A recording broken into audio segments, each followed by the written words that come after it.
It's a story known the world over. Man makes mouse, mouse makes movies, theme parks, water parks, resort hotels, and a couple of really big ships. Disney Cruise Line. It's a fascinating tale about how Disney drew from its theme park expertise to conceive and construct two spectacular luxury liners for the sea.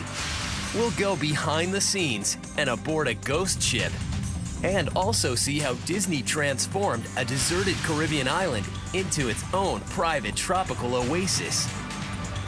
A vacation on a Disney cruise is like no other. Get ready to venture into uncharted waters and uncover the secrets of Disney Cruise Line.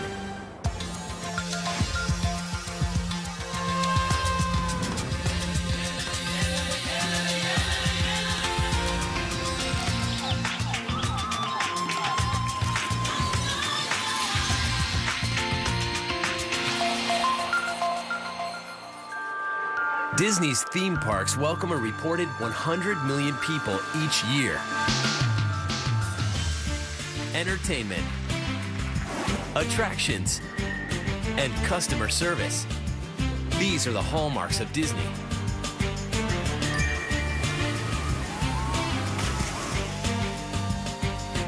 But Disney afloat? They're characters that appeared on other ships, but that was Disney's only experience at sea.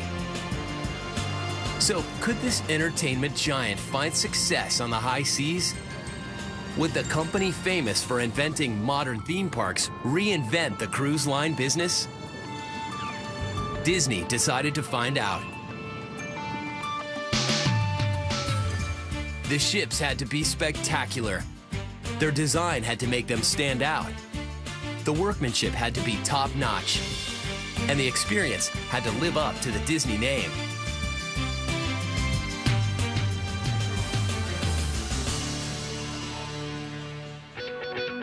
Back in 1992, Disney Cruise Line was just an idea. When we originally developed the business plan for the Disney Cruise Line business, we really felt that it was a natural extension of the Walt Disney World experience. Many of our park and resorts guests already combined their experience with a beach stay, so going from a beach stay to a cruise ship experience is a natural step. Once they were in the cruise line business, Disney knew exactly what it wanted to do. First, they wanted a ship with a classic look, but modern style. The core idea during the development of the ships was to provide our guests the opportunity to experience ocean liner crossings, to go back to the days when people would routinely cross the ocean by sea. It does have a feel of like a transatlantic ocean liner from the old days, and it's luxurious. The design of the ship brought back round portholes, horizontal rails, and the traditional two funnels. But modern ship technology requires just one funnel to operate. So one of them is functional, while the other is just a facade. With the design in place, it was time to build. The contract went to a shipyard in Venice, Italy named Fincantieri. But schedule and space limitations made it impossible to build this vessel at one yard. After all, a ship 14 stories high and 964 feet long was a pretty tall order. So how did they meet Disney's deadline? What they did for us, they built two parts. Not cut this way, but they cut this way. So we had two parts of the ship, the front and the back. That's right. The ship was built at two different shipyards more than 100 miles apart. Both yards worked around the clock to make sure the bow and stern would be ready at the same time. Not an easy task, but they pulled it off. On April 12, 1997, it was a sight to behold as the ship's bow began the two-day, 100-mile journey from Ancona to Marghera, Italy. Now for the moment of truth. would the two halves fit together? By gradual degrees, the two massive hunks inched closer and closer until finally joining together. Then, with extreme care, welding began. And at last, with a sigh of relief, the team realized all the long days and sleepless nights had paid off.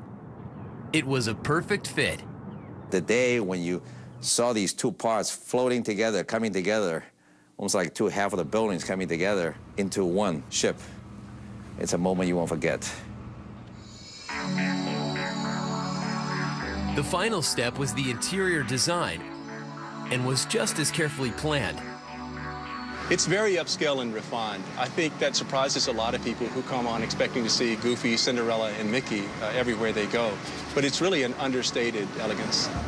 Mickey Mouse is not overdone at all on the ship. There's a lot of Walt Disney flavor in it, but it's in artwork. It's very subtle. For instance, when guests step into the lobby of the Disney Wonder, they're greeted by a statue of Ariel, the only Disney character they'll see. Or is it? A keen eye can pick out the characters camouflaged on the banisters and subtly placed on the walls. Watch the elevator closely. Now look again.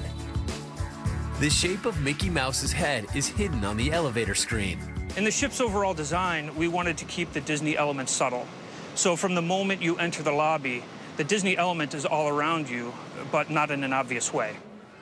Throughout the ship, the Disney touches range from pictures to hardware, but they're tastefully and discreetly placed. The interior decor mirrors the ship exterior. The Disney Wonder celebrates the Art Nouveau style, and on the Disney Magic, it's all about Art Deco. Whereas on ships in the rest of the industry, you'll find a very Vegas-like neon experience. On Disney, you'll find a more classic transatlantic liner with a splash of Art Deco. To help design the decor, Disney called on the creme de la creme. They even hired celebrity glass artisan Dale Chihuly to create the lobby chandelier.